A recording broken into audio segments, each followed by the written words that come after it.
Okay. Yes, so now we are live. So it takes like 20 seconds to be on Facebook.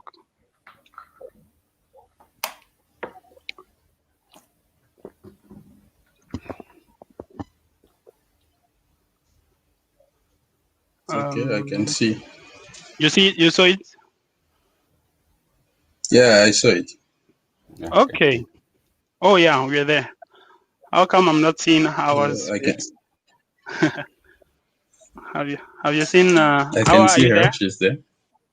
Oh yeah, she's there. Good. All right. Okay. Oh, Awa is gone again. I think her internet is unstable. Uh, But maybe. yeah, but she will come back. She will probably be back. Yeah, she is back. She's back. Yeah, yeah. So I think I understand her internet is a bit unstable. Awa, can you hear us? Yes. Yes, I'm hearing you. I'm here. Okay. Now who is gone again? No, yeah. Good. We are here now. So I guess your Yes, internet was a bit unstable, right? yes, sure. So you can now take a quick time and then go and share the live. Let me do that right Oh, now. okay. I think it's only live on the timeline. Have you noticed that? Yeah. Not on Yes. the page. Mm-hmm. Ah, no, even the page is also live. Yeah. I think Yes. that is live. Okay. So we can take a few moments to share to different groups if you want people from some groups to join. You probably have some Zambian groups or Congolese groups. I think there is this immunology group in Congo, right? Can you also share to some Yeah. groups? Have Yes, you shared I'm in trying there? to share. Yeah. Okay. So, okay. So the thing we are going to have a number of viewers on the page, but also different number of viewers on the timeline because it's according to where people are able to join us. Okay. Yeah. Okay. But the good thing is it's going to remain here, so people who are not able to join live, they can always see it later. Okay. It's going to remain here. It's also live on YouTube so for those who would like to share the link from there. Should we wait a bit more?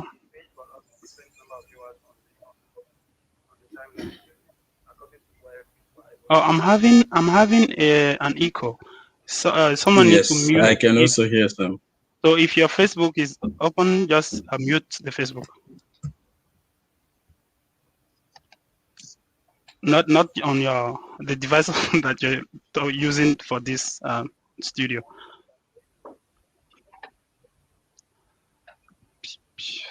So we give it like 5 minutes before we begin, or what do you think? Yes, 5 minutes will be okay so that we have many people joining us. Okay. But the thing is whether we have 10 or 20, we will go and have our conversation, and then it's going to be here. It's going to be on the records for anyone who wants to watch it. So Definitely. the viewership, the live viewership doesn't matter that much for now. It's going to be here for at least a year or forever. Yeah, yeah. Jean-Pierre is back. Jean-Pierre, how did you do to hide your camera? He has muted No, his you're. Sorry, Okay. just to stop the cam. How did Okay. you mute? Okay. So, Yeah. okay, that's good. We are all learning the platform. Okay. Mama, no, it's good to have Yeah, you on. I prefer to mute if I don't have anything to say, so I Yeah, that's I fine. can avoid disturbing others. Your feedback. Yeah. Okay, so I think we are keeping some people waiting already. Maybe we should quickly start definitely because we don't have to Yeah, wait for. Yeah, we'll just go and then some people will catch us. Others will have to watch it as a recorded live. Okay. Yeah. So yes, maybe we just start. My name is Shildas. I'm from Benin and I'm currently speaking from my office in University of Copenhagen, where I'm working as a postdoc in genomic epidemiology and One Health. And joining me today are three good friends.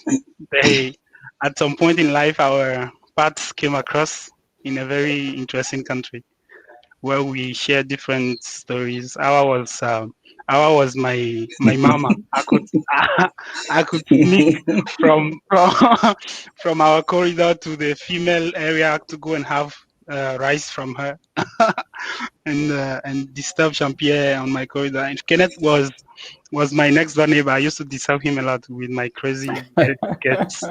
I had a lot of guests coming. Your super neighbor. Ah, yeah. My super neighbor. Yeah. Oh, the super And neighbor. I'll Yeah. never forget when he used to remember the song of Cuckoo. Yeah, The cuckoo Chakula. that they don't cook. Chakula na yeah. kuku. Right. Yes, very So interesting. today we are joining. We're here just to have a quick conversation because when something is going on, we all have to contribute, and it's not just about discussing, but we hope to end up giving some suggestions that will be implemented out there. Who knows who is going to watch this video? So the talk, as we plan, is going to be on coronavirus, basically the COVID-19 coronavirus disease that started in 2019 in Wuhan, China. And we're going to be discussing it in the context of the African continent. That's why the people on this platform today are only Africans, but we are open for every contribution from any other context. So the coronavirus so far has affected many people in the world, but we want to talk mainly about Africa, where it has affected so far about 1,400,000 people, but a very low number of deaths. Is what we've had so far is like 35,000 deaths across the continent, which is really, really low compared to any other place. So we will be also discussing that as well, like what are the factors? Why is it that we have a very low number in Africa compared to other places? That is also going to be on the conversation today. And I'll let my guests introduce themselves. I would like to start with Hawa. Would you like to introduce yourself, please? Yeah, sure. So my name is Howard Dunovani. From Liberia. I currently work with the Foundation for Community Initiatives, a local non-governmental NGO working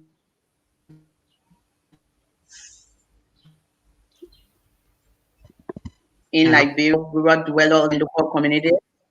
But previously, before coming to this post, I served as director of the Adolescent Girls Division at the Ministry of Gender, where I did a lot of work, extensive work with young women and girls in Liberia. So I'm really glad to be here to share my experiences around the area of access to reproductive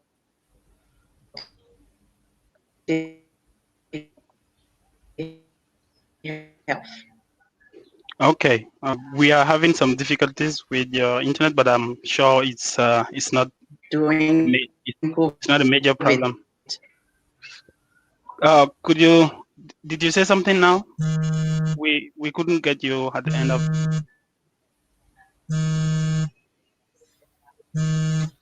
Okay, so I was saying that I'm really glad to join this conversation, Yeah. especially where I will be making my contribution towards women and girls access to reproductive health. Yeah. You know, during this pandemic, COVID-19. So I'm really, really glad to be here. All right. Thank you very much. I'll get back to you soon with more specific issues on the Liberian side. Jean-Pierre, are you here with us? Well, Jean-Pierre is speaking from Japan, and it's already 10 p.m. there. Probably he's going to sleep. If he's not here, Kenneth, would you like to introduce yourself first? Then we go to Jean-Pierre, please. Yeah. Did you Kenneth. get? Thanks, Gilbert. Yeah, we got you. The internet had some issues, but we were able to hear what you had to say.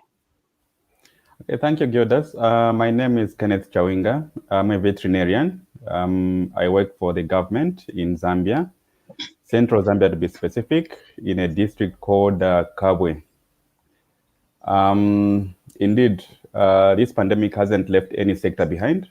The livestock sector too is affected. So I think in the coming minutes or so, we would like to share with the rest of our friends who are joining us how really this COVID has impacted us, specifically in Africa and I think globally. Thank you. Thank you. So I'm sure some people will be surprised to see a veterinarian on coronavirus discussion, but they will probably find out along the conversation that it's actually worth it, and it's how critical the veterinary field has been in fighting this this pandemic. So Jean-Pierre, you're back. Can you please introduce yourself now? We thought you went to bed. No, sorry. No, I just went to take some water. Okay. As you introduced, I'm Jean-Pierre. I'm from the Democratic Republic of Congo, and I'm a medical doctor, currently doing PhD at Nagasaki University. And I'm very much interested in the immunology of Hillment infections, because I've been working on Hillment infections for quite a bit. So maybe with that experience of studying Hillmentology and immunology of Hillment, I can contribute on how Africa is spared from severe cases. So we'll talk about it in the coming few minutes. That's true. That's true. Thank you very much for being here, and for we are on your way to bed, but you have to bear with us for the next hour. So I would like to go back to Kenneth to begin this conversation. Let's do something atypical. Instead of asking the medical doctor to tell us what are the different routes of transmission of this virus, I would like to do it from the veterinarian. So Kenneth, can you please tell us a bit on what are the routes of transmission of coronavirus, and what do you think? Okay, all right. So maybe a brief background on where the coronavirus is coming from and where we are at the moment. Yeah.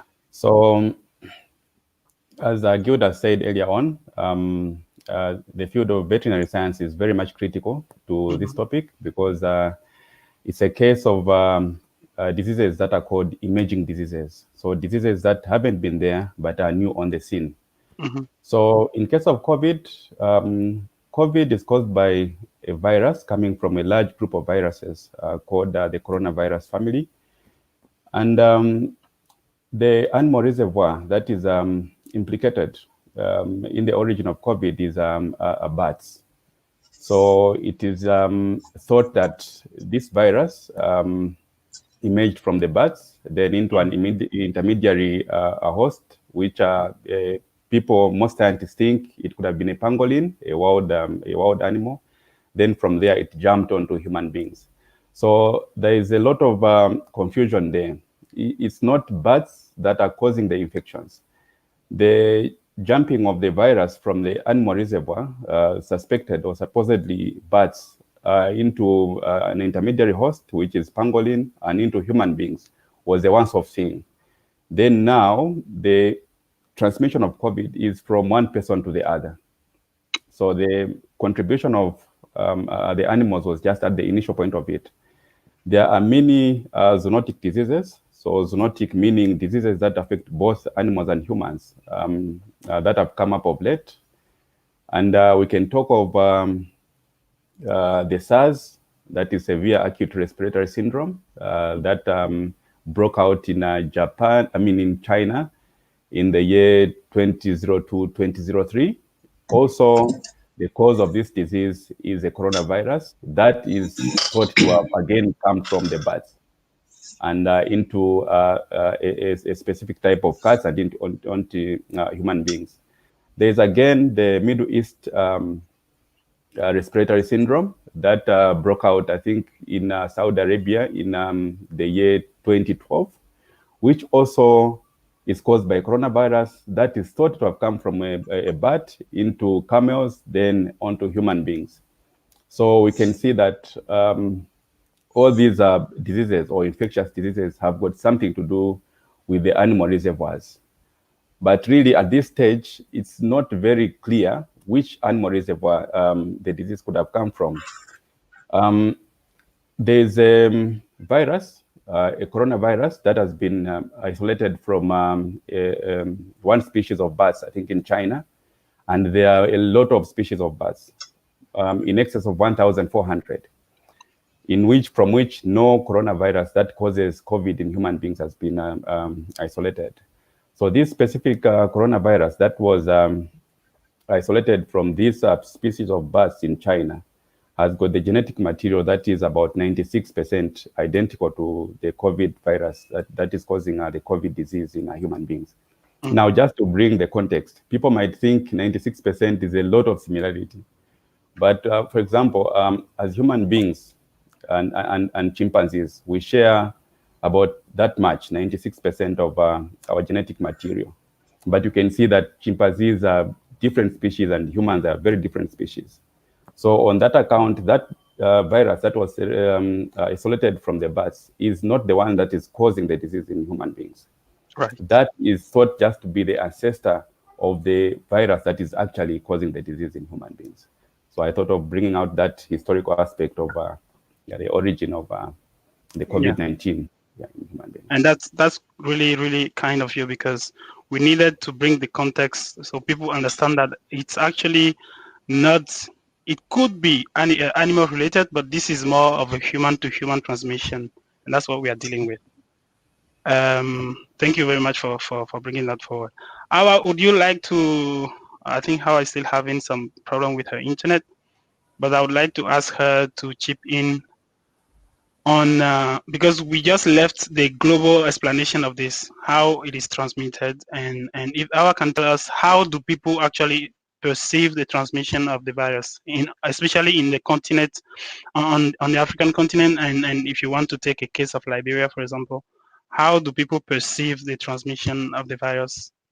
Do they perceive it as animal related, or they are much more aware? I think she's gone. We will come back to her with the question when she's back. Her internet is having problem. We'll go to Jean-Pierre. From a medical perspective, Jean-Pierre, would you like to tell us a bit? I think we already know much about this virus today, and the pandemic has been around for a while. So would you like to explain a bit, how does the disease manifest? Do we have different stages of the disease? What are the characteristics of each stage of the disease when you get COVID-19? Thank you very much, Gildas, for your question. First of all, I would like to say that this disease is not quite different from the others from the general aspect.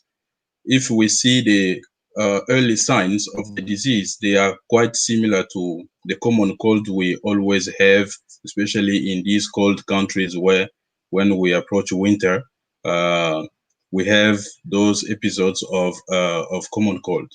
So from the first view, you might think this is not COVID-19 because the symptoms are quite similar with the other diseases. But I cannot go in detail on that, but there is one thing which is mentioned, or a symptom that is mentioned by most of people, is the loss of the sense of smell and taste.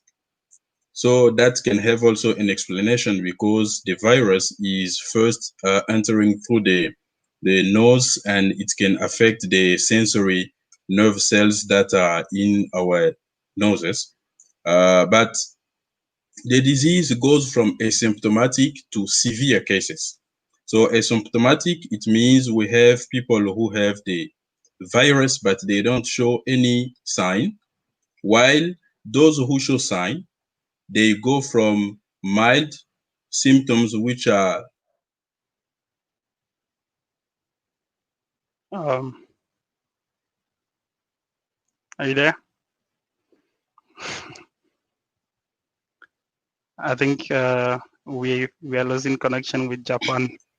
Yeah, he's back. really, Yes. yeah. Yes. But Yeah. but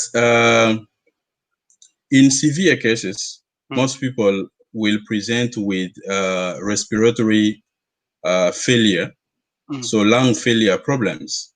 Okay. Yeah, and based on the pathogenesis, I think there is a part where the virus is playing more, especially at the start of the disease, when the symptoms are not yet clear or they are still minor, and Right. when the cases become moderate or severe, when the excessive inflammatory response is also dictating the symptoms we are having. So we can say there are symptoms that are much dependent on the viral replication, and symptoms which are related to the host immune response with the inflammatory responses that can occur. So if I understand that correctly, you mean in the initial stages of the disease, what we have is the viral replication period where it's more the virus that is at work. And Yes, probably that's yes. the moment, if you want to do any intervention, that is likely the moment to use any I antiviral, right? think, yes, I think that's the good moment. Yes. We don't have And to wait then, until we start having those symptoms of severe situation. so the moment you start having severe cases, like from the moment it becomes, hours back, from the moment it becomes more severe, then it's likely that you have less viral load in you, and therefore antivirals are not the right option anymore. Is that correct? I cannot say the antiviral are not an option anymore, because the virus can still be there. If it keeps infecting cells, the infected cells will burst and release new Mm. Uh, this internet is crazy. Jean-Pierre, where is that noise coming from? Awa, are you with some people? I think Kenneth, you're here with me. Oh, okay. Jean-Pierre is back. Okay, Jean-Pierre is having a problem. So even Japan is having issues with internet. So let's go to Awa. We were asking. Okay, he's back. Jean-Pierre. Did you lose me? Yes, we lost you many times. I thought Really? Japan was very good with internet. How come? Yeah, it's good. It's good. I don't know why. And You today didn't pay I'm your alone, bill. so You no, didn't no, pay no, your no, bill. no, no. And Okay. today I'm alone in the lab. It should be very, very quick. Okay. Yeah. You were Yes. saying something. Yeah, I Yeah. was saying we cannot say when we reach the inflammatory stage, the antiviral are not still important. I think they are still important, but Okay. now the focus should be more in releasing the effect of excessive inflammatory response than focusing on the virus. I will come back to that question because of this issue about hydroxychloroquine and the where exactly Okay. to use it. I'll come back to that with you. So, Awa, are you here with us now? Yes, I'm here, and I'm here to Good. stay. Good. The Good. internet is really bad today. Yeah. Yeah. It's Now we can see rainy. you're kind of frozen, but at least we can hear your voice. So that's more important. So can you? Oh, The question initially was about the route of transmission, which Kenneth explained quite clearly on the reality of the situation. But we want to know it from the perceived side because it's always different what is happening and what people think is happening. So what do you think as a social scientist in the community? How do people perceive the transmission of the virus? okay. Well, from our own experiences, especially here in Liberia, Yeah. when we first heard about the virus, people perceive the mode of transmission, based on our experience with the Ebola and all that. So people were thinking that it was the same mode of transmission, through getting in contact with an infested fluid or blood of an infested person and all that. So, but right now, I think the people are getting the real information on how COVID is transmitted, through coughing, coming close contact with someone who's infected, that droplet from them coming in contact with you and then inhaling it and then putting it in your system. These are some of the ways. But although with all of this, there are some people that still believe that COVID is not real, and so they just do what they just move around without even preventing themselves and putting others at risk. So That's basically, that's a topic we would like to discuss another time, especially about the reality of COVID-19. People still don't believe it. I would like to stay with you again and ask about. I would like to move a bit on now the impact of the COVID-19 on the continent. You are actually working with girls' reproductive health and stuff like that. So, what has been and if possible, you can even give us stories and real life cases. What has been the threat of COVID-19 on the general population, basically on your target people that you work with? okay. So COVID has had a huge impact on women and girls. Although looking at the statistics of those coming in contact or being infested, if you look at medical wise, are males, But looking at other aspect of it, when it comes to access to sexual and reproductive health services, when it comes to other livelihood opportunities and all that, COVID has impacted or affected women a whole lot. Speaking about access to reproductive health, yeah. So that has been a huge problem on the continent. For example, here in Liberia, the unmet needs for contraceptives, is high. It's around 27 up to 30% unmet needs for us for contraceptives. We don't even have available youth-friendly services for adolescents. This is something that we've been advocating for, the inclusion of comprehensive sexual reproductive health education. These are all initiatives that we've been talking about, and at least at some time it was making some gains. But with the coming of the COVID-19, most of those gains are draining down. We have the costed sexual and reproductive health family planning, something that was developed by the government of Liberia here from 2019 up to 2020, that should be addressing issues of providing access to reproductive health services for women and girls.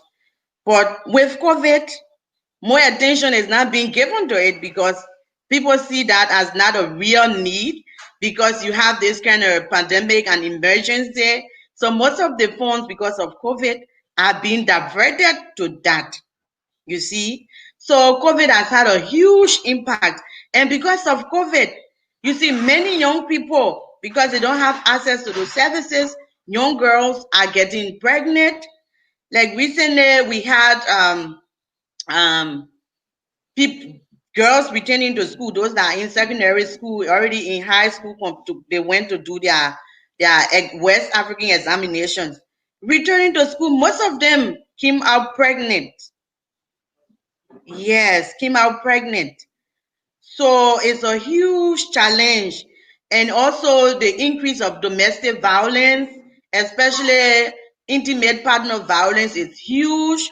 Sexual violence is huge. If you follow the news here, we even had an aspect where people had to come out to protest against, the violence that's occurring against women and girls. And this is a global thing. This pandemic is having a huge, huge impact on women and girls. So it's actually not just access to services, but it's also what is happening in the indoors when they talk of these lockdown issues or something. Exactly.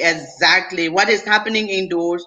Like people right now are like the lockdown put measures in place where people were staying at home. You don't have anywhere to go. So people are staying home with their abusers. Imagine what that is. You have nowhere to run to. You see, so there are people violating people, abuses, the crime rate is increasing, and especially against women. So the COVID-19 is really a huge challenge to the women and girls. Thank you.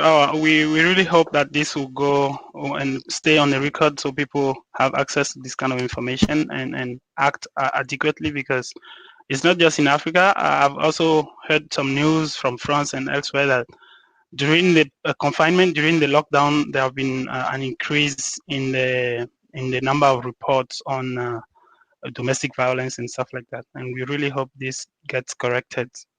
I would like to move the focus a bit from the reproductive health to the livestock sector, because these are things that people don't think about. Because when you say COVID-19, it's usually about human health, but nobody actually discussed much of what Awa just talked about, like the reproductive health issues and domestic violence. And also the other field that is usually forgotten is the livestock sector. How much has this affected the livestock sector, Kenneth? Your microphone is off. Oh, thanks, Gildas. Yeah. As you have rightly put it, it's the COVID pandemic has affected every other sector, every area of the economy, every other sector that we can think of. So talking about the livestock sector in particular, livestock is a business, Yeah. And in Zambia, I think the livestock subsector contributes about in the region of 23% of the GDP of the agriculture sector put together. So the major constraint to the livestock farmers and the productivity and production has been related to the restriction of movements. So due to the restriction of movements, the farmers have been finding difficulties accessing the market. We're talking about also the customers have been finding difficult to access the markets, because markets are designated places where everyone knows this is where I'll go to get my eggs, this is where I'll go to get my milk, this is where I'll go to get my chicken and all that. But when there is disruption of movement or restriction of movement as a result of a preventive measure to control a pandemic, as the situation is, then the whole lot of that association breaks down. So you find that farmers, especially those that are dealing in perishables like milk, will have their milk going to waste. And due to this, they say in every situation, bad situation, there's an opportunity that comes up. So due to this, we've had the middlemen. These are clever guys that will go to the farmers. Your produce is going to waste, so we can get it at whatever price, like salvage value. They get it and go and find the market. So it's really been a challenge to our farmers. And this is not to forget the economic, the burden on the jobs that this pandemic has had. Most people have lost jobs, and therefore the buying power has gone down. So it was something that wasn't expected. Yeah. So those farmers that had large amounts of produce just went to waste, and they made losses. So this is how, the livestock sector. Thank you.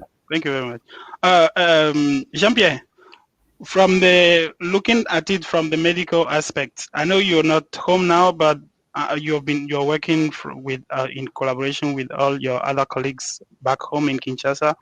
How has it been on the hospitals, specifically with our health systems that have very fragile healthcare systems?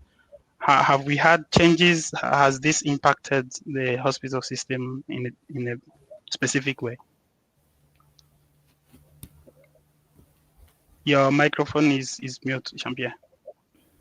or he's not there.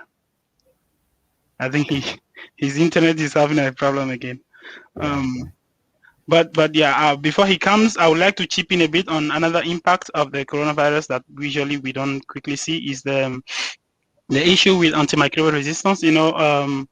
Coronavirus is a pneumonia-like problem, right? It's affecting the lung basically. So when it comes with other co-infections, but sometimes it just comes alone. Oh, Jean-Pierre is even gone. He will come back. So we have issues like in many places today as we speak. When a person is diagnosed with coronavirus, he's given different medicines, but including azithromycin and many other antibiotics. And the problem with this is that sometimes the patient does not require an antibiotic because antibiotics don't work on viruses. So the coronavirus is not going to die due from an antibiotic, but they pump a lot of antibiotic in people's system, and the end result is there's a huge issue that we are creating, which is going to be seen probably in the next 1 or 2 years, is an increase in coronavirus in antimicrobial resistance on the continent, especially among the people who have been coronavirus patients. And that's something very serious that we need to bring out clearly, that decision makers need to know, and doctors also need to be, clinicians need to be aware of, that we need to be careful about how we handle coronavirus patients when it comes to practices of usage and misuse of antimicrobials, because the resistance issue is really coming up. Jean-Pierre has written to me. He said he has lost. We will be waiting for him. In the meantime, I would like to ask Awa, before I go to Kenneth. What's your opinion? I am sure this goes back again in line with what you explained earlier on the reproductive health of women. What's your opinion on the lockdown measures, especially how they have been applied in Africa, and when we see our context, knowing how people live on day-to-day basis, people don't have bank accounts and stuff like that, people don't have reserves. So how has it been, and what's your opinion overall on the lockdown measures? Well, for me personally, I feel that in Africa, the lockdown measures were not well thought through.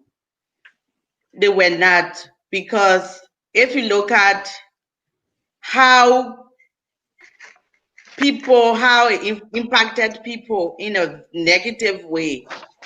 Like, for example, I will always use my country because this is where I have the practical information, and I felt it, I've seen it. It was not well thought through. People, to reinforce these lockdown, they had to use security forces to make sure that people stay home, because it was not planned. People well-being were not being considered, It was just abrupt, like, you have to stay home this from this particular time.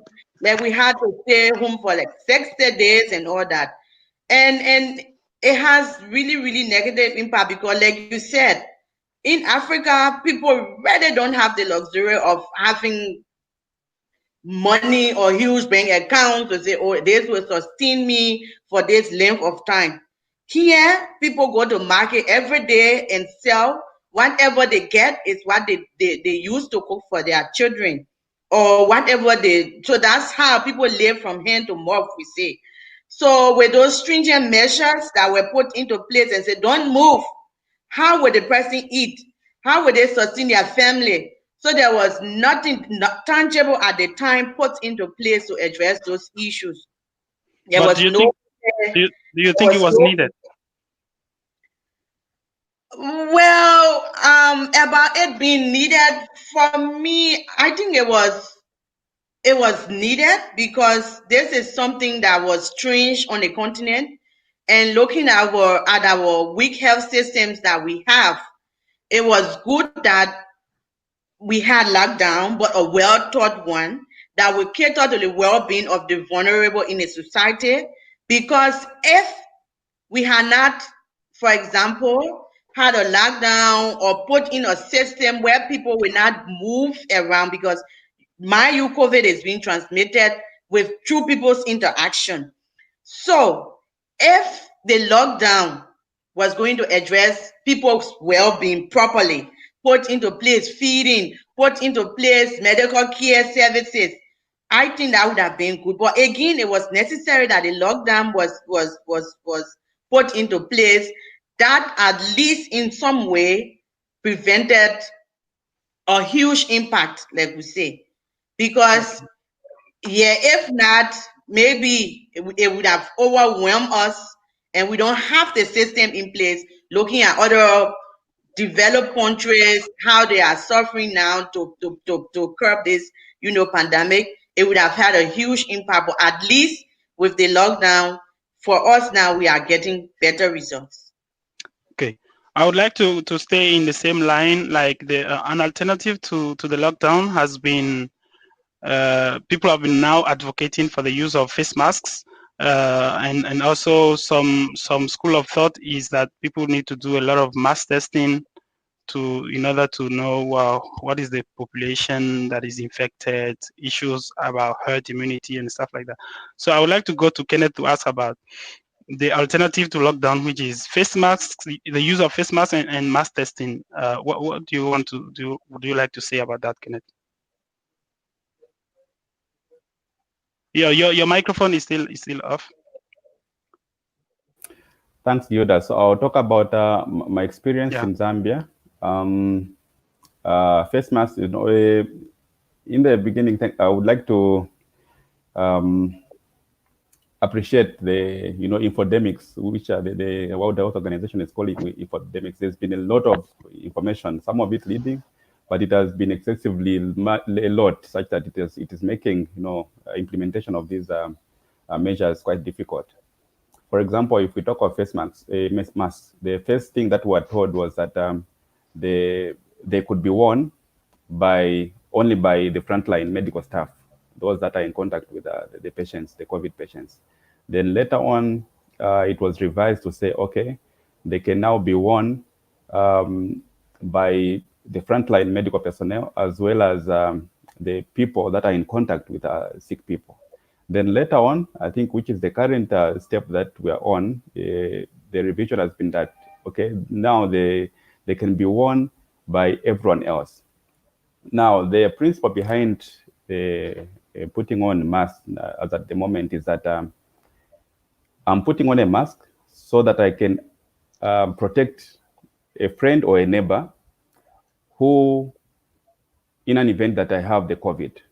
I'm not putting on a mask so that I can prevent myself acquiring the COVID virus. I'm putting on a mask because I can prevent transmitting that virus in case I have to my neighbor.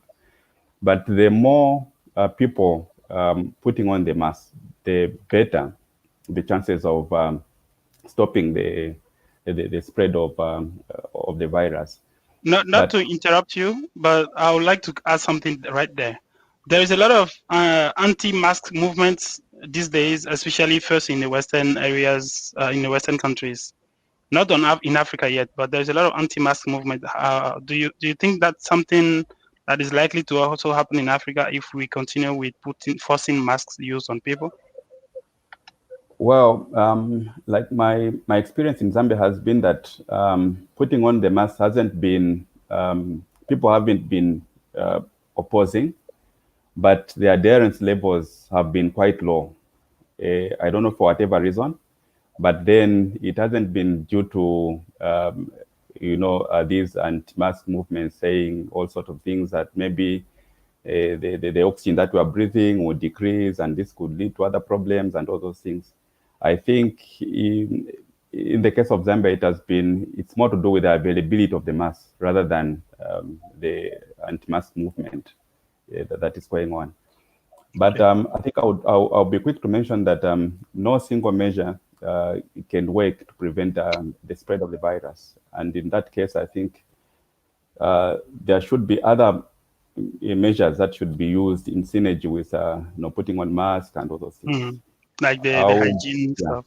The hygiene, and and also the mass testing. But the problem with the mass testing is that it calls for resources. For example, and I'm taking this information from the Zambia National Public Health Institute, the institute that is officially authorized to speak on COVID issues. As of the COVID outbreak situation report of 2nd August, we had 5 out of 10 provinces that were testing, that had test centers for COVID-19. So we had Lusaka, which is our capital, with I think 4 testing centers. We had Copperbelt province, the second largest city, with 2. Then we had 3 other provinces, each with 1. So we are talking about 3, 4, about 8 testing centers countrywide against a population of 18 million people. So because of this, we find that the turnaround time for results is quite huge. And for a very dynamic disease as COVID, this makes case management very difficult. Yes, mass testing can, at the moment, work to track the prevalence or the proportion of the population that is affected, or the amount of new cases that are coming on the scene. But for case management, because of that, prolonged turnaround time, it's quite difficult. For example, if it takes 2 weeks to come and I have a negative result, it would be difficult to conclusively say I'm still negative, or maybe during that time I could have been exposed and I'm now positive. Yeah. So I think going forward, maybe as we are preparing for the second wave, we'll reach there. Yeah. We'll reach. We have a sub-session for that. Before we go to, there's one very big package we need to discuss. It's about the seemingly successful case management in Africa. Like, we have been very good compared to the other continents. We'll reach there soon, and that's our main talk. But before we go there, I would like to ask Jean-Pierre about just his opinion on the use of chloroquine, hydroxychloroquine, and these whole stories about Artemisia derivatives, like from Madagascar, COVID organic, all these treatments that have been brought up. And I'm sure in Africa, if I'm not mistaken, every doctor, in every clinician on the continent is likely using chloroquine on people. So what's your opinion on this as a clinician, as a physician? Yeah, thank you very much, Gildas, for your question. First of all, I would like to illustrate my talk with the case of DRC from the National Protocol for the Management of COVID. DRC is using chloroquine combined with azithromycin to patients who are hospitalized for COVID-19, which means if we have to say that we are succeeding in treating those patients, somewhat chloroquine is being effective. I think that's my opinion. But on that, I think. Sorry, yes. just a moment. So that, would you like to link that to the phase of the disease, like the initial conversation we were having? Yes, I was coming there. Okay, right. Okay, go ahead. Yeah, I think we know chloroquine had been used for a long time against malaria, and the mechanisms are known. But virologists are also finding that it's having also antiviral effects.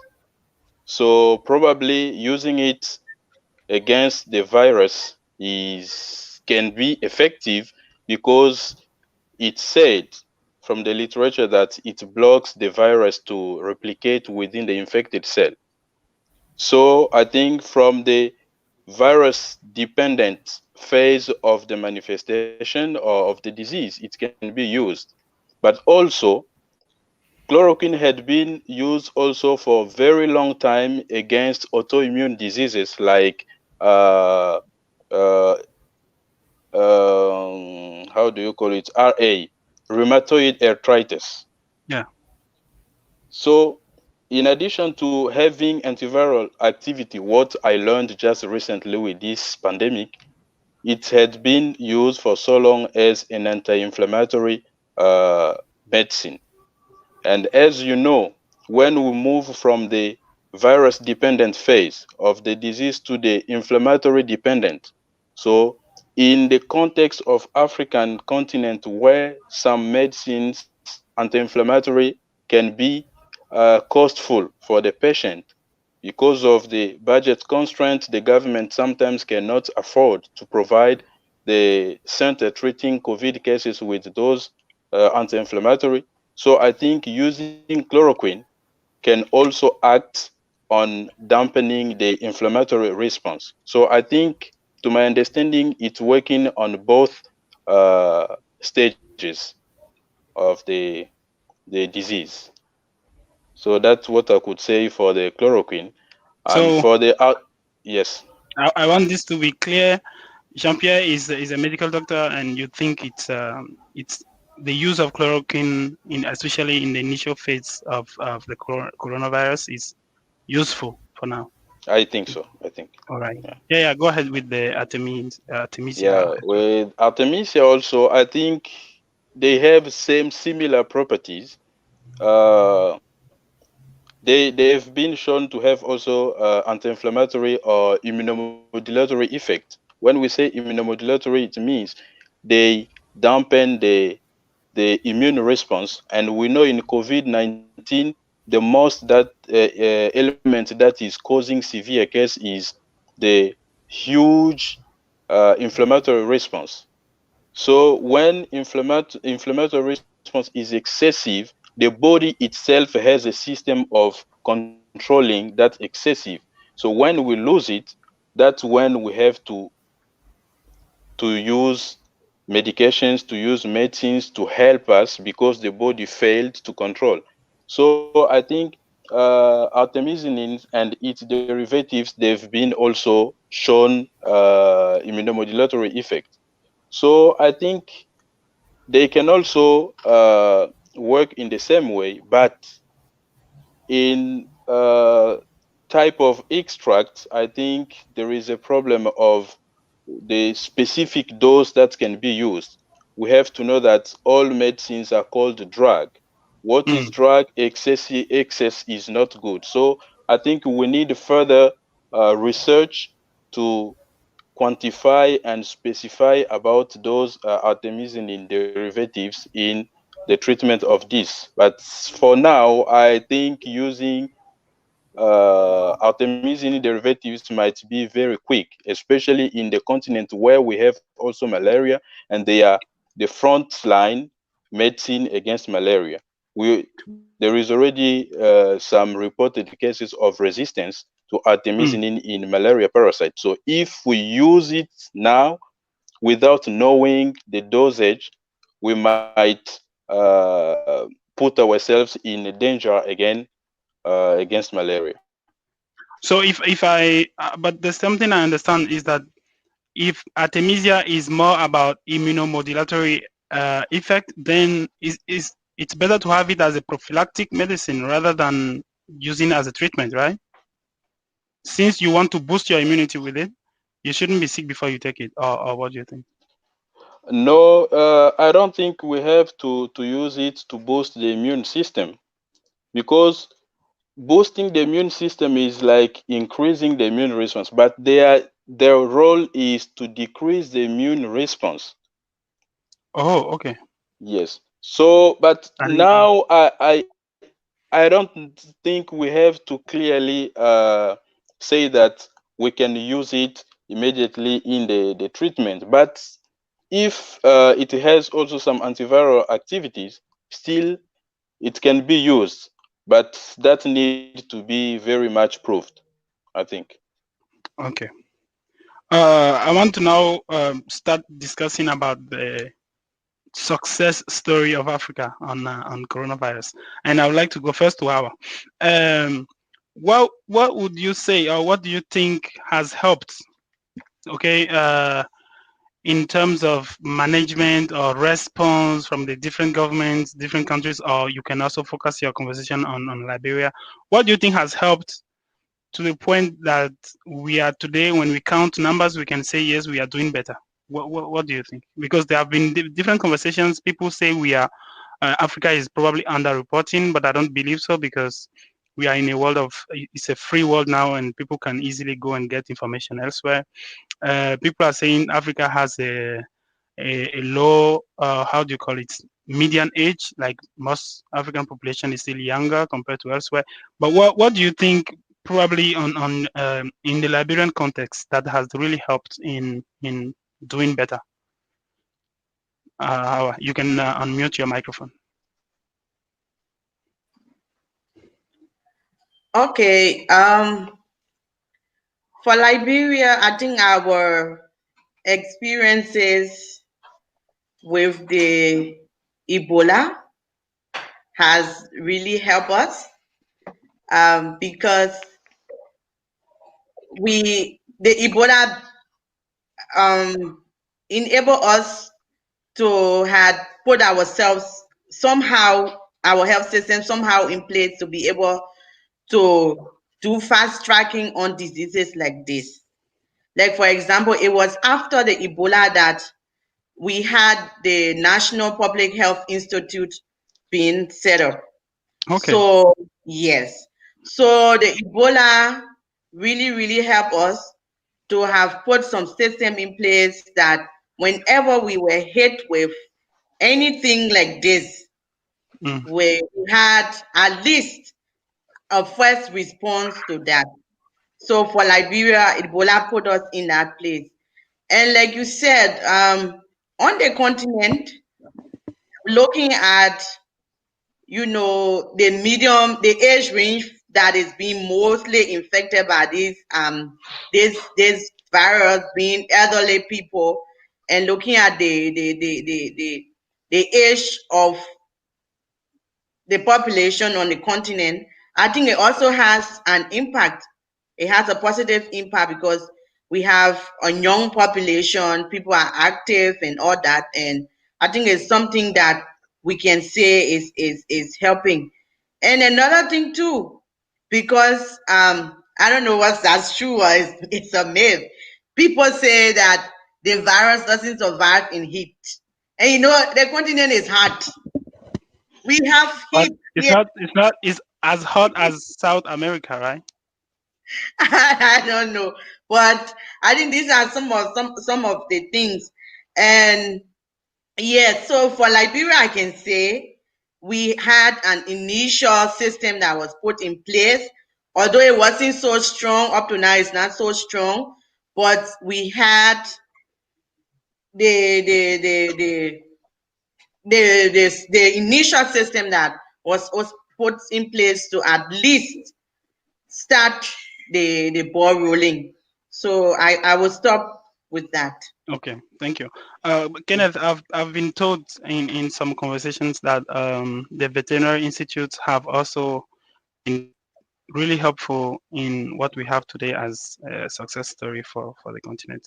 What would you want to say from that perspective as a veterinarian? Unmute your microphone, please. Yeah, thanks, Gildas, once more. Indeed, like the case of Zambia, for diagnosis, that is to do with the molecular diagnosis. The first institution, I think, to start the diagnosis was the School of Veterinary Medicine at the University of Zambia. So the equipment, the staff were all veterinarians. So from there, we can actually see that the One Health concept is really taking root. Maybe if I might just say a bit on the One Health concept. Yeah. This is a concept, it's an old concept, but it's now being strengthened because of this existence of emerging and re-emerging diseases. So it is a concept that recognizes the interconnection between animals, people, and plants, and the shared environment. So the same pathogenic organisms that we have as human beings, they are also found in the environment, they are also found in animals. A case in point is COVID, which could have originated, according to the current evidence, most likely from the bats to the the pangolins and to human beings. So I think the School of Veterinary Medicine, our virology lab, we played a very important role in the initial phases of diagnosis of COVID.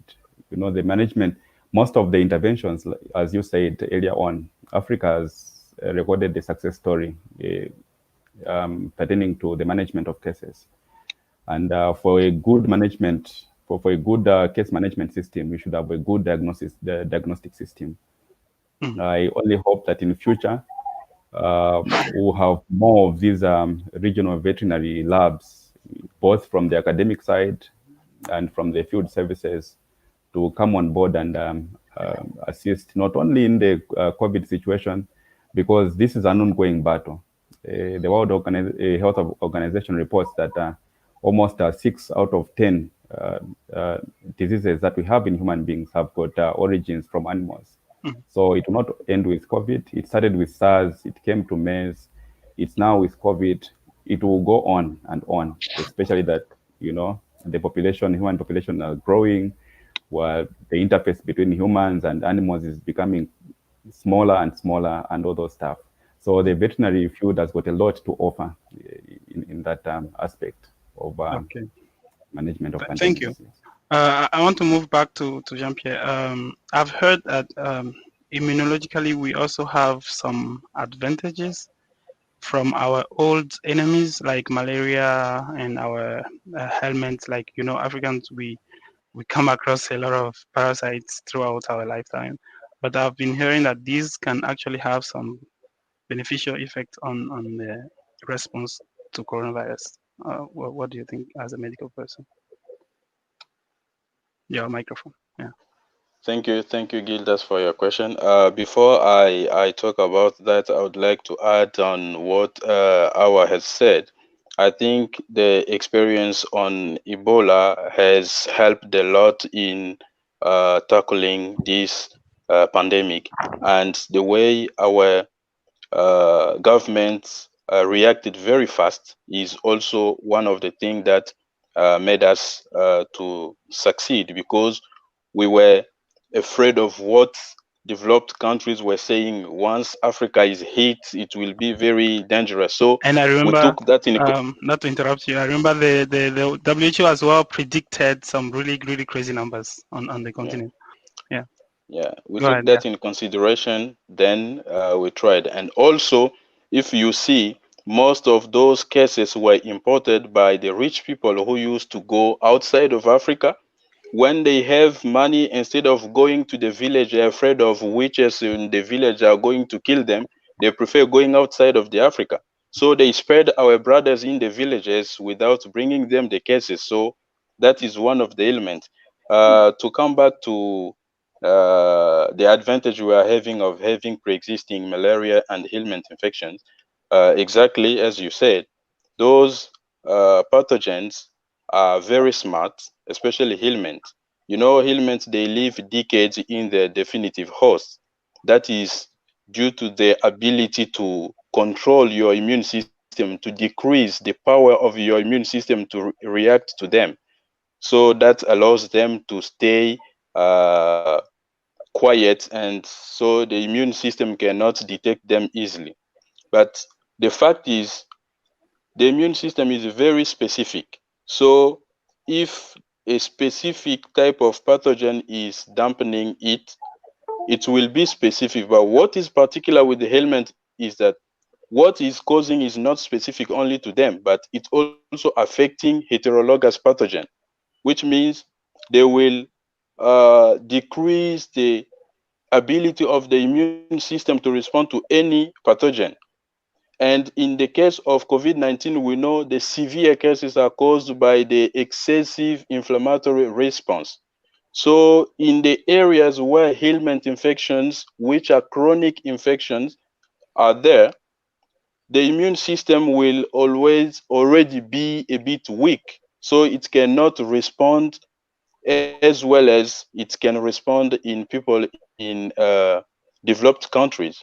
So that's makes Africans to get the infection, but not to develop severe form of the disease. That is the same also for the malaria. You know, in the area where the malaria transmission is perennial, it means you are every time in contact with the parasite. And the parasite, the immune system is like our body. When you overwork, you get tired. So sometimes you cannot even respond to some stimuli. So it's the same with the immune system. For them, there are a type of cells that can present the antigen which is invading the body to appropriate cells which can kill it. But because of being too much stimulated, they become exhausted. So in front of next infection, they cannot respond. So that can be also one of the mechanisms that can explain malaria and helminth infections are protecting Africans against the severe form of the disease.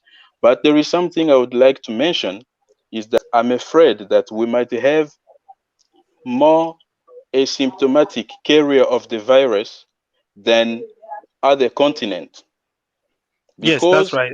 I saw some yes, reports yesterday that over 80, this is from the WHO from 24th of September, that over yes, 80% of cases in Africa are asymptomatic compared to 50% in other areas. yeah, I think Mhm. so. So Yeah. I think what we are missing is we don't have complete information on what is going on about on this disease in Africa. We don't know the asymptomatic people how high is the viral load. So that is something we should know. But from my understanding on the immunological point of view, I think because of the weak response of the immune system to even kill the infected cells, probably people will have more viruses but develop less severe diseases. So we might have more virus shedder people around the area than in some other countries.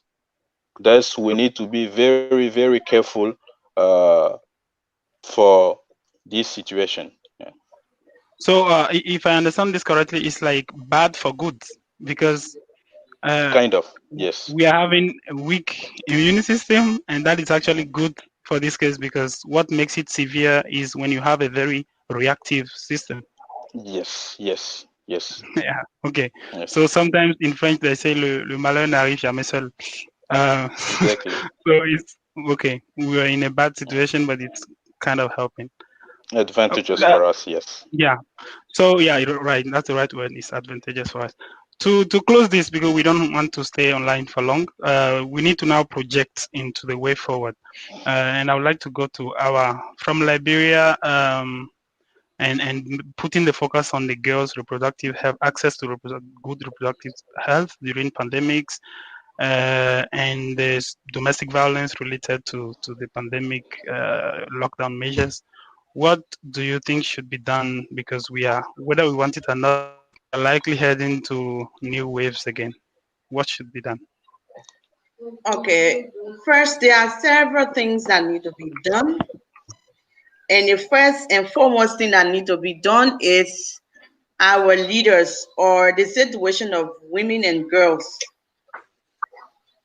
needs to be considered an issue. It should be a priority because once you consider something a priority, like women and girls' access to reproductive health, that means you will try to allocate resources to addressing that specific issue. So the first and foremost, the issues of women access to reproductive health services should be considered a priority. Because I tell you, this COVID-19 is having a devastating impact on the lives of women and girls that would take us centuries to recuperate. Millions of girls will not be able to go to school, to complete school again. They are being married out, they will have children, and they will not be able to live their full potential. So So, in so addressing this, yes, in addressing this, without so interrupting you, yes, this is something I would like to stretch. People need to be aware that as a consequence of coronavirus, some girls might be married off. Of course, it's already happening. They This are is already serious. married off because it has been an issue on the continent. Child marriage is something that we've been talking about, but with this coronavirus where girls are no longer in school, you just stay home. So and so it's really a devastating problem, and it is on a large scale. So our government and our leaders need to consider this. And another thing, with the disruption of schools and even some, during the lockdown, some hospitals being closed, there a lot of people did not have access to these services. So what needs to be done now is to ensure that these places are up, running, and functioning well, where people will go and access what they and get what they need at a specific time. And access to information. Young people is not just going to the physical place to get, but there are information that you need to prevent yourself, comprehensive sexual and reproductive health education. Some at least can be done in schools, but in fact schools are closed. Where do you get that information? So I'm recommending that you know radio talk shows, even this online platforms, social medias, and other things people should start. Those that are working on these specific programmatic areas should start doing things like that to be able to engage young people, establish, online platform. There are some other organizations in Nigeria that have, started doing that because looking at the urgency and the need of it, other people have already taken action. And then I will also suggest that moving forward, Hmm. those girls that fell pregnant in the process, should not be bullied. They should be encouraged to return to school, and recovery programs should be set up to empower them and their babies to return to school, to get the full support so that they will be able to put their lives back together. And when it comes to violence against women and girls, our government and other government around Africa needs to step high on this. On this, make sure there are policies in place and there are punitive measures. Access to justice is done. It should not be, business as usual, where women will be violated and just be left alone. Where women will be abused, women will be, just, violated, destroyed, and then the perpetrator goes free and people just take it as normal. We should not be taking these things as normal, especially during this crisis. We need to ensure that women issues are at the heart of every decision making that is going to be done. So I moving forward to ensure that women are considered in every decision that is going to be, taken in addressing issues or in addressing um, areas of this pandemic. Thank you very much. I was really listening to you religiously because it became quite serious. And I hope this message goes in the ears of the right people so they do the needful. Before I go to Kenneth, I want to return to Jean-Pierre on the issue with the vaccine. We are knowing where we are in the process. There's a lot of battle about vaccine development and implementation. There have been also a lot of fake news and conspiracy theories. Some people call it the Bill Gates vaccine and stuff like that. So moving forward, okay, and facing the next waves coming with the vaccine, well, what would you like to say about that? What are the implications of the vaccine? Your microphone, please. Thank you very much for the word. First of all, I would like to say that we all know that vaccines are very effective in controlling most of infectious diseases. We know the case of diseases that had been eradicated because of vaccination. So vaccine preventable diseases are the most diseases that are affecting Africans.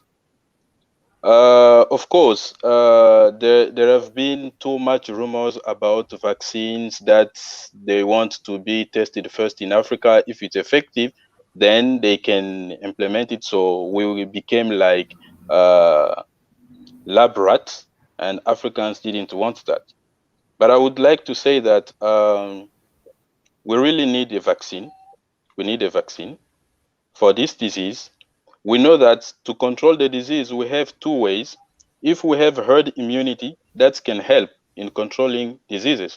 But getting natural herd immunity with this disease, that is like suicide, sending people to go get infection to get a herd immunity, that is suicide. I think the option is vaccine. But not only vaccine, while we are looking for vaccine to prevent the infection, we need also to find the cure, antiviral to treat the affected people.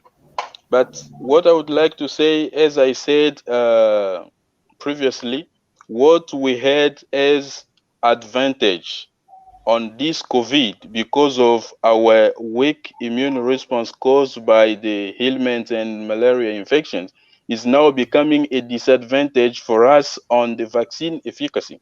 This is not new. How? How? This is not new. This is already known.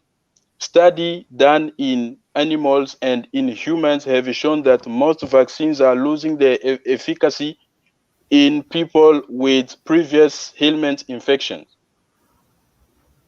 which means as long as we will have those ailment infections as public health problems, we will keep facing the other problems which can be other diseases which can be prevented with vaccines. This is not new. It's in the literature, written everywhere. And there are some people who are even advocating for this to first control those infections which are weakening our immune response to respond effectively to vaccines. Of So, course, so, yes. so you think bringing in the vaccine, especially in the African context with our immunological background, you think it's not going to be effective? The efficacy is going to be much lower? I think it's going to be much lower. It's going to be much lower unless we Africans will accept to participate to the clinical trials of those vaccines, because we've been receiving vaccines coming from vaccines tested outside, not matching our environment. So I think we need to be involved in the vaccine trials so we can get to decide which vaccine is suitable for Africans in our context to be used. But meanwhile, we have to find a way of controlling those problems that are hindering the vaccine to be effective in our continent. So I think now we don't have to go fast in getting the vaccine that is being developed if it's not yet tested on the African continent, because I'm afraid that it might not be very effective if we don't That's right. test it prior to receiving it. So any vaccine on coronavirus that will be developed, if it's not tested, if we don't go in a trial specifically for the African continent or African people, it's going to be very difficult to use that as a weapon of prevention in our, Yes, on our continent. yes, I think so. Because of course we don't have everyone having a prior experience of having ailment infections like people in urban areas. They don't have. Maybe they can use it for travelers, those who want to travel outside of Africa. Yes, they can use it. Or those who come from outside Africa coming to the Africa, they can use it. But from locally living people who live on the continent, I'm afraid that if they should be first target, it might not work effectively. So I think it should be mainly used for travelers going outside or those who come in the continent, but not to use it as a routine to prevent this disease on the continent. All right, thank you very much, because that needed to be put clear on the vaccine Yes. issues. Yes. I want to move to Kenneth. And do you have anything to chip in with the vaccine implications of the vaccine, and also take also the chance to talk about the way forward in controlling the next waves? Okay. Yes, thanks, Gildas. Thank you, Dr. Mkendi, for that nice talk on a vaccine and immunity. You know, just to add on what the good doc has elaborated on vaccinations and vaccines, immunity is all about the body being able to tolerate that which is self, okay, and fighting that which invades it or foreign material. And vaccination works on the same principle as natural infection. You get infected, the body produces antibodies, and antibodies neutralize that those are invading foreign bodies, in this case, COVID-19 virus. So if we look at the vaccines, the issue of the vaccines, maybe we can also try to get back into history a bit. We'll talk of severe acute respiratory syndrome, which broke out in 2002, 2003, and I think disappeared around 2005 there. All that period, scientists worked day in, day out, but we couldn't find a vaccine that could protect us against SARS. Then came Middle East respiratory syndrome, a coronavirus, a disease caused by coronavirus as well. 2012 to date, 8 years down the line, we haven't been able to get a vaccine that could be efficacious and that protect us against that disease. And then now we have COVID-19. It's really a new subject. People are still studying about it. And now we're talking about a new wave. Because as I said earlier, development of a vaccine depends on how the body naturally reacts to the invading foreign body, or that is the pathogens, bacteria, viruses. So if you look at where we are, according to science, people are getting reinfected. They recover from COVID, they get the COVID, they recover, they get reinfected. So that should tell us something, that even if the vaccine is developed, it will work in a similar fashion. So what is it that is causing people to be reinfected after getting natural immunity upon healing? So those are the issues, nitty-gritties that scientists will have to go in. And just, I think a few days I was reading a paper that hasn't been peer-reviewed yet about the second wave of COVID-19 in the US. I think Houston, Texas, to be particular, where the strain that is causing the disease, about 99.9 cases of the disease in Houston, Texas at the moment, is different from that one which was originally causing the disease. So if you look at that, and if, for example, a vaccine had been developed for the earlier strain, it would not be effective, because vaccines are substances that are specific to the invading microorganisms. So I think in that context, as much as there are advances into production and development and production of the vaccine, we should look at what is working right now. I think for Africa, the case management, as Dr. Gildas Manu put it, has been good to date. So going forward, I would think we strengthen what has worked in the first wave, such that if we get the second wave, at least we'll have lessons learned from the first wave into practice. In that regard, from the veterinary aspect, I would want to see governments involve the veterinary science more and more. There's a time, I think the National Health Services in UK, they had co-opted veterinarians to assist with frontline staff. I don't think if we are called upon, this is a crisis, it's a health crisis, it's a catastrophe. I don't think if we are called upon as veterinarians, even to just volunteer, work on pro bono conditions, we would refuse. So we have got a lot of valuable experience in the field of veterinary science, starting from the lab technicians, going to the epidemiologists and into the field. So I think going forward, we should look more and more at involving veterinary science, not only for the infrastructure and the lab, but also for the human resource, which have valuable skills. That's right. Because just one word to add on what yeah. Dr. Kenneth. Also this, as you said, we are every time in interaction with animals. So finding a vaccine against disease in humans, leaving out animals, that is like resolving the puzzle by missing some of element of the puzzle. So I think the veterinarians also need to think of finding a vaccine against the same problem in animals. So if the situation is tackled on both sides, I think it can be interesting. Yeah, great. Yeah, you're right. Right.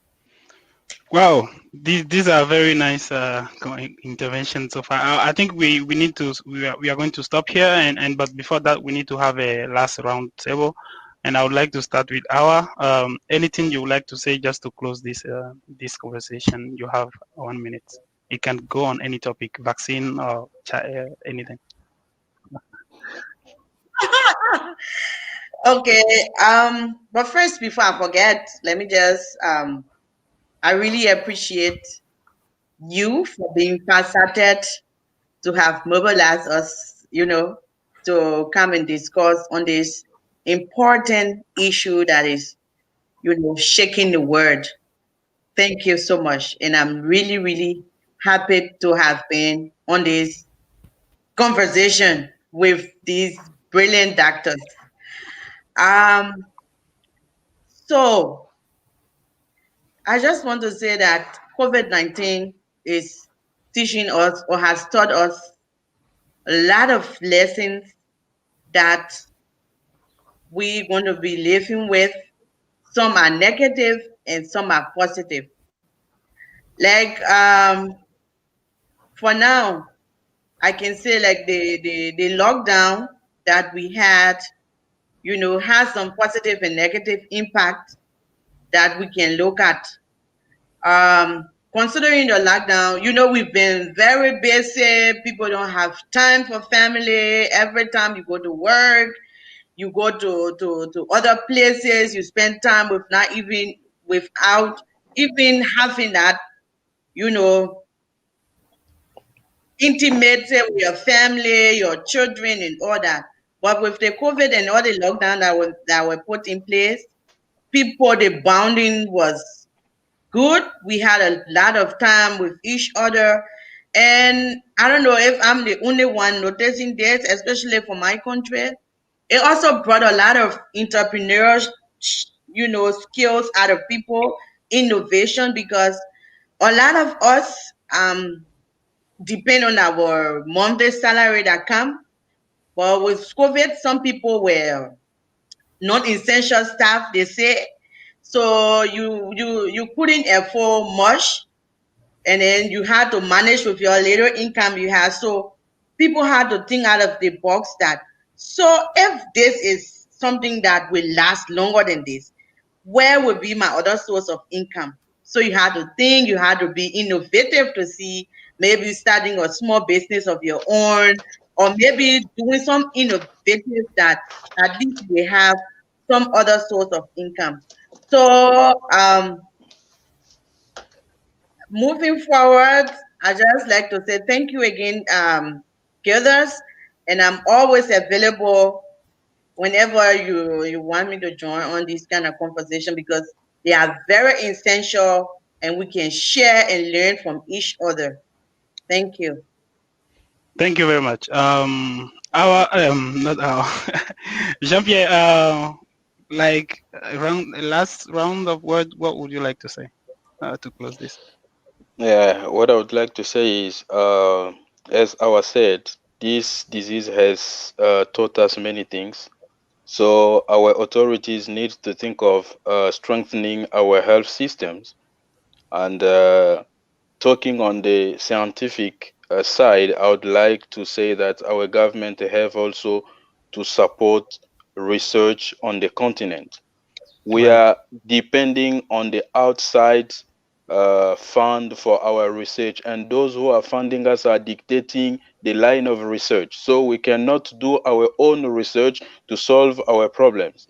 Like this disease, it's Uh, not the first. This is the third coronavirus. But if we could have started preparing ourselves by doing research since Asia Jean-Pierre, was affected, yeah. Jean-Pierre, sorry, let me interrupt Yes. you quickly. We have a call Okay.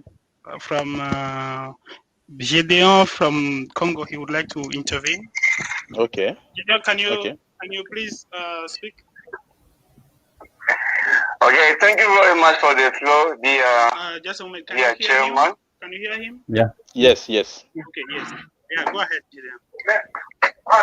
Yeah, first of all, I would like to congratulate you on this initiative of organizing such a, I can call it a seminar on this pandemic time, and in order to raise awareness among the people on different issues. And then I like the way all of you have intervened, tackling different aspects in this COVID-19. Really, congratulations for that. So it was my main message, just to congratulate you and then to tell you to go ahead, not to stop at this stage, but to go again higher and higher in order to make science above all. Thank you very much. Thank you, Gedeon. He called from my phone, so I couldn't connect his video to the platform. But that was it. Thank you very much. Yeah. Thank you very Bye. much. Yeah. Yes. So yeah, we're back to Jean-Pierre. Yes. So shortly, I would say our authorities need to think of supporting research work on the continent, so we can solve so many problems that are affecting our continent independently of the outsider.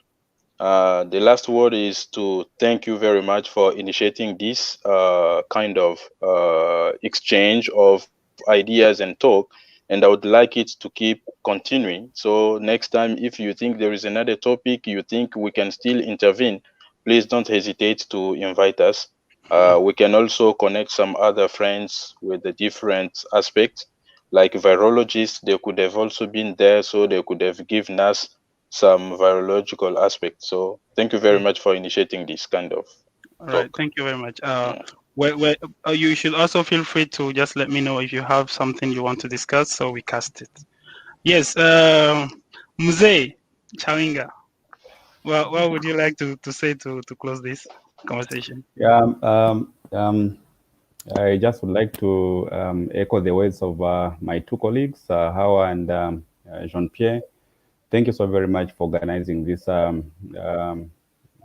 Is it a webinar? You know, we are learning about these things because of COVID. That's right. Yeah. COVID has taught us a lot online. Yeah. So, yeah, sure. So I think going forward, agreeing with Dr. Mkendi, I think we need to have to strengthen our local research. If we talk of, for example, the Zambian situation, from the time that the disease started, I think on the 18th March, when we had 2 cases with travel history, international travel history, then it went during the very cold season around May, June, the cases spiked. Then as we came now to July, August, the cases came down. So could it be the case that, in fact, our climatic conditions, like the hot temperatures, an intervention? So those are the things that I think we should domesticate our research regarding these issues. Then going back to the issue of One Health, I think this gives us an opportunity to strengthen the One Health concept of looking at health issues. We have to look at the health of animals, the health of plants, then ultimately the outcomes of our health in human beings will be, the quality will be strengthened. So I think in preparing, as we are preparing for what could be the second wave, I think we need to strengthen our diagnostic capacity. We need also to, in terms of quality and quantity. I mean, like for the case of Zambia, we have 18 million people, and we cannot depend on, I think, 9 testing centers that are currently there in 5 provinces out of the 10. We need testing centers everywhere, and this will make the case management, which is, I think, our primary intervention at the moment, even have better results. So I think with that, I would like once more to commend you guys and thank you for sparing your time for this. Thank you very much to Thank all you of very you much. for joining. And I would like to just close this on another topic that I think I've discussed earlier. It's on the misuse of antimicrobials during this pandemic, especially in infected patients, due to an increasing resistance that we are observing in bacterial respiratory diseases. And we hope this goes on the record. So clinicians and all the physicians who are prescribing drugs to coronavirus patients are aware that not all patients actually need antibiotics for COVID-19. It's a virus. You don't necessarily need to give them antibiotics. And if you have to give them, you need to do it in measure. And people also need to be aware that they don't have to go over the counter and assess antibiotics just for COVID, because the issue of resistance is going to be bigger than the pandemic if we don't take care of this.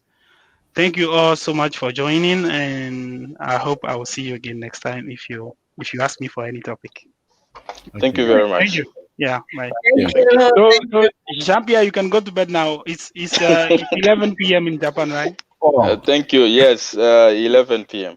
So And I know now I have to pack. the husband is waiting for Howard to go out. Oh yes, good.